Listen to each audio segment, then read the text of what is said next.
Hi hello ಎಲ್ಲರಿಗೂ ನಮಸ್ಕಾರ. ನಾವಿವತ್ತು ಹೋಗ್ತಾ ಇರೋದು ಕೂರ್ಗ್ ಟು ಕೇರಳದಲ್ಲಿ ಪ್ರಸಿದ್ಧಿಯಾದ ಶಿವನ ಒಂದು ದೇವಸ್ಥಾನ ಇದೆ. ನಾನು ಫಸ್ಟ್ ಟೈಮ್ ಅಲ್ಲಿಗೆ ಹೋಗ್ತಾ ಇರೋದು. ಅಲ್ಲಿ ಹೋಗಿ ನೋಡಿದ್ರೆ ಸಖತ್ತು ಮಳೆ ಅಂದರೆ ಮಳೆ ಮತ್ತು ರಶ್ಶು ಅಂದರೆ 3 ಗಂಟೆ ಟೈಮು ನಾವು ಕ್ಯೂನಲ್ಲಿ ನಿಂತಿದ್ದೀವಿ. ಸಖತ್ತು ರಶ್ ಇತ್ತು. ಅಷ್ಟು ಜನ, ವರ್ಷಕ್ಕೆ 2 ತಿಂಗಳಷ್ಟೇ ಅಲ್ಲಿ ಪೂಜೆ ನಡೀತದೆ. ನೋಡಿ, ಇದೆ ಕೊಟ್ಟಿಯೂರು ಅಂತ ಈ ದೇವಸ್ಥಾನದ ಹೆಸರು. ತುಂಬ ಪ್ರಸಿದ್ಧಿ ಪಡೆದಂಥ ಒಂದು ದೇವಸ್ಥಾನ. ಕಾಡಿನ ಮಧ್ಯದಲ್ಲಿ ಹೊಳೆ ಇದೆ. ಆ ಹೊಳೆ ಪಕ್ಕದಲ್ಲಿ ಇರುವಂಥ ಒಂದು ದೇವಸ್ಥಾನ. ಒಳಗಡೆ ಹೋದರೆ ದೊಡ್ಡ ಒಂದು ಫಾರೆಸ್ಟ್ ಒಳಗಡೆ ಎಂಟ್ರಿ ಆದಂಥ ಒಂದು ಫೀಲ್ ಆಗುತ್ತೆ. ದೊಡ್ಡ ಕಾಡು ಮರಗಳೆಲ್ಲ ಇದೆ.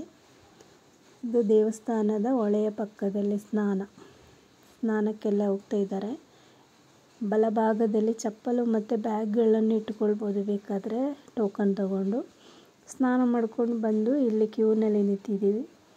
ಇಲ್ಲಿ ಸರಾಸರಿ ಅಂದರೆ 3 ಗಂಟೆ ನಾವು ನಿಂತಿದ್ದೀವಿ. ನಿಂತು ಒಂದೊಂದು ಸ್ವಲ್ಪನೇ ಮುಂದಕ್ಕೆ ಹೋಗ್ತಾಯಿತ್ತು. ಅಷ್ಟೊಂದು ಜನ. ಕೆಸರು ಅಂದರೆ ಸಖತ್ತಾಗಿರೋ ಕೆಸರು. ಇಲ್ಲಿ ವಯಸ್ಸಾದವರಿಗೆ ತುಂಬಾ ಕಷ್ಟ ಸುಮಾರು ಹೊತ್ತು ನಿಂತ್ಕೊಳ್ಳಿಕ್ಕೆ.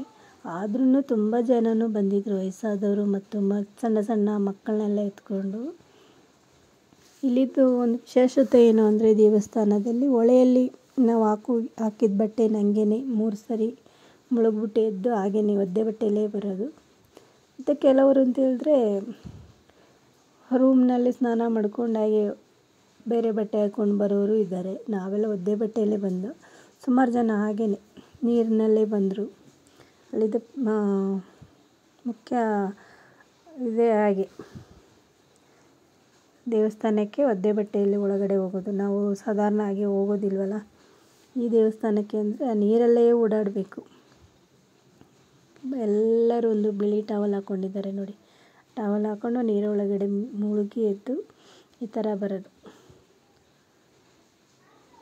ಅದರಲ್ಲಿ 3 ಗಂಟೆ 4 ಗಂಟೆ 5 ಗಂಟೆ ತನಕ ಎಲ್ಲ ನಿಂತವರಿದ್ದಾರೆ. ನಮಗೆ 3 ಗಂಟೆ ಕ್ಯೂನಲ್ಲಿ ನಿಲ್ಲಬೇಕಾಗಿತ್ತು.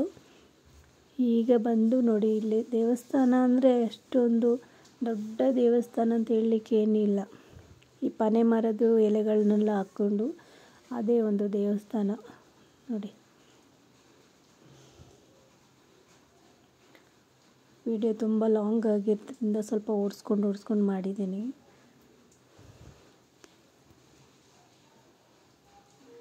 ಇದು ದೇವಸ್ಥಾನದ ಸುತ್ತಮುತ್ತಲಿನ.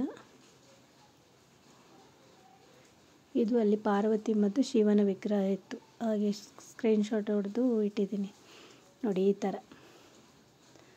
ಸಣ್ಣ ಕುಟೀರಗಳ ಥರ ಚೆನ್ನಾಗಿದೆ. ನೀರಲ್ಲಿ 3 ಸುತ್ತು ಹಾಕ್ಕೊಳ್ಳೋದು ತುಂಬ ಚೆನ್ನಾಗಿದೆ. ಚಪ್ಪಡಿ ಕಲ್ಲು ಹಾಕಿದ್ದಾರೆ. ಬರಿಗಾಲಲ್ಲಂತೂ ಸುಮಾರು ದೂರ ನಡೀಲಿಕ್ಕೆ ಇದೆ. ಅಲ್ಲಲ್ಲೇ ಚಪ್ಪಲಿ ಬಿಟ್ಕೊಳ್ಬೋದು. ರಿಟರ್ನ್ ಬರುವಾಗ ಸಿಗುತ್ತಾ ಅನ್ನೋ ಒಂದು ಗ್ಯಾರಂಟಿ ಇರೋದಿಲ್ಲ. ನಾವು ಗಾಡಿಯಲ್ಲೇ ಬಿಟ್ಟು ಬಂದು ನಾವು ಸುತ್ತು ಬಂದು ಪ್ರಸಾದ ಎಲ್ಲ ತೆಗೆದ ಮೇಲೆ ಮೇಲ್ಗಡೆ ಬಂದು ವಿಡಿಯೋ ಮಾಡಿರೋದು. ಇದು ನೋಡಿ ಎಷ್ಟು ಚೆನ್ನಾಗಿದೆ ಅಂತ. ಈ ಕಡೆ 2 ಕಡೆಯಿಂದನೂ ಕ್ಯೂ ನಿಲ್ತಾರೆ. ರಶ್ ಅಂದರೆ ಅಷ್ಟು ರಶ್ಶು. ಮಳೆ ಬೇರೆ.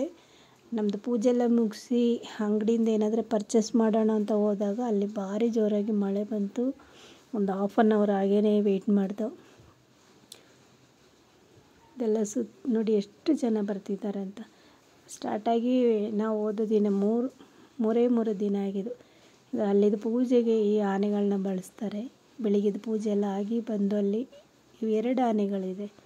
ಇಲ್ಲಿ ಕಾಫಿ ವ್ಯವಸ್ಥೆ. ಕಾಫಿ ಅಂದರೆ ಶುಂಠಿ ಕಷಾಯ, ಆ ಥರದೊಂದು ವ್ಯವಸ್ಥೆ ಇದೆ ನೋಡಿ. ಈ ನೀರಲ್ಲಿ ಓಡಾಡಿಕೊಂಡು ಮಳೆ ನೀರಲ್ಲಿ ನಿಲ್ಲೋದ್ರಿಂದ ಏನಾದರೂ ತೊಂದರೆ ಆಗಬಾರ್ದು ಅಂತ ಏನೋ ಶುಂಠಿ ಕಷಾಯ ಕೊಡ್ತಾರೆ. ಅಲ್ಲಿ ಕಾಫಿ ಥರ ಎಲ್ಲರೂ ಸೇವನೆ ಮಾಡ್ತಾರೆ. ಇದು 2ನೇ ಲೈನ್. ಇದು ನಾವು ಬಂದಿದ್ದು ಆಚೆಯಿಂದ ನೋಡಿ. ಇದು 1ನೇದು. ಇಲ್ಲಿ ನೋಡಿ, ಈ ಕಡೆ ಒಂದು ಇದೆ. 2 ಕಡೆಯಿಂದನೂ ಬಂದು ಕ್ಯೂನಲ್ಲಿ ನಿಲ್ತಾರೆ. ಒಂದು ಟ್ರಿಪ್ ಒಂದು ಕಡೆಯಿಂದ ಬಿಟ್ಟರೆ ಇನ್ನೊಂದು ಟ್ರಿಪ್ ಇನ್ನೊಂದು ಕಡೆಯಿಂದ ಬಿಡ್ತಾರೆ. ಒಂದು 30 40 50 ಜನ ಆಗುವಷ್ಟು ಒಂದೊಂದು ಟ್ರಿಪ್ಪಿಗೆ ಬಿಡ್ತಾರೆ. ರಾತ್ರಿ ಪೂರ್ತಿನೂ ಪೂಜೆ ಇದೆ ಅಲ್ಲಿ. ಯಾವ ಟೈಮು ಫ್ರೀ ಆಗಿಲ್ಲ. ಎಷ್ಟೊತ್ತಿಗೆ ಬೇಕಾದರೂ ಹೋದ್ರೂ ಪೂಜೆ ಇರುತ್ತೆ. ಈಗ ನಾವು ಪೂಜೆ ಎಲ್ಲ ಮುಗಿಸ್ಕೊಂಡು ರಿಟರ್ನ್ ಹೊರಟಿದ್ದೀವಿ. ಇಲ್ಲಿಂದ ಹೊರಡುವಾಗ 4:45 ಆಗಿದೆ. ಮಳೆ ಜೋರಿತ್ತು. ಮಳೆಯಿಂದಾಗಿ ತುಂಬ ಕಿರಿಕಿರಿ ಆಯಿತು. ಸ್ವಲ್ಪ ಪರ್ಚೇಸಿಂಗ್ ಎಲ್ಲ ಮಾಡ್ಕೊಂಡು ಬಂದೋ. ಇಲ್ಲಿ ಪ್ರಸಿದ್ಧಿಯಾದಂಥ ಈ ದೇವಸ್ಥಾನಕ್ಕೆ ಬಂದರೆ ಓಡಪ್ಪು ಅಂತ ಹೇಳ್ತಾರೆ. ಶಿವ ಮೊದಲು ಸಿಟ್ಟು ಬಂದಾಗ ಜಡೆಯನ್ನು ಕಟ್ ಮಾಡಿ ಕಿತ್ತೆಸೆದಂಥ ಜಾಗ ಇದು ಅಂತೇಳಿ ಇಲ್ಲಿ ನೋಡಿ ಒಂಥರ ಬಿದಿರು ಬ್ಯಾಂಬು ಅಂತ ಹೇಳ್ತಾರೆ. ಬ್ಯಾಂಬುನ ಸಣ್ಣದು ಓಡ ಅದನ್ನು ತಂದು ಜಜ್ಜಿ ಅದರ ರಸವನ್ನು ತೆಗೆದಾಗ ಈ ಥರ ಜಡೆ ಥರ ಬರುತ್ತೆ. ಕೂದಲಿನ ರೀತಿಯಲ್ಲೇ ಬರುತ್ತೆ. ಅದು ಸ್ಟಾರ್ಟಿಂಗ್ 50 ರೂಪಾಯಿಂದ 100, 150 ರೂಪಾಯಿ, 200 ರೂಪಾಯಿವರೆಗೆ ರೇಟ್ ಇದೆ. ನಾನು ಒಂದು ತಗೊಂಡೆ. ಈಗ ನಾವು ವಿರಾಜಪೇಟೆಗೆ ಹೊರಟಿದ್ದೀವಿ. ನಮ್ಮ ಕೇರಳ ಬಾರ್ಡ್ರ್ ದಾಟಿ ಕರ್ನಾಟಕ ಬಾರ್ಡ್ರಿಗೆ ಎಂಟ್ರಿ ಆಗಿದ್ದೀವಿ. ಹೋಗ್ತಾ ಇದ್ದೀವಿ. ಒಳ್ಳೆ ಸುಸ್ತು. ಬೆಳಿಗ್ಗೆ ಬೇಗ ಎದ್ದಿದ್ದರಿಂದ ನಿದ್ದೆನೂ ಇರಲಿಲ್ಲ. ಈಗ ನಾವು ವಿರಾಜಪೇಟೆ ಕಡೆಗೆ ಹೊರಟಿದ್ದೀವಿ. ನಮ್ಮ ಟ್ರಿಪ್ಪು ತುಂಬ ಚೆನ್ನಾಗಿತ್ತು. ನಮ್ಮ ಈ ವಿಡಿಯೋ ನಿಮಗೆಲ್ಲರಿಗೂ ಇಷ್ಟ ಆಗಿದರೆ ದಯವಿಟ್ಟು ಲೈಕ್ ಮಾಡಿ, ಸಬ್ಸ್ಕ್ರೈಬ್ ಮಾಡಿ, ಸಪೋರ್ಟ್ ಮಾಡಿ. ಪ್ಲೀಸ್ ಕಮೆಂಟ್ ಮಾಡಿ. ಇನ್ನಷ್ಟು ವಿಡಿಯೋಗಳೊಂದಿಗೆ ಮತ್ತೆ ಬರುತ್ತೇನೆ. ಧನ್ಯವಾದಗಳು.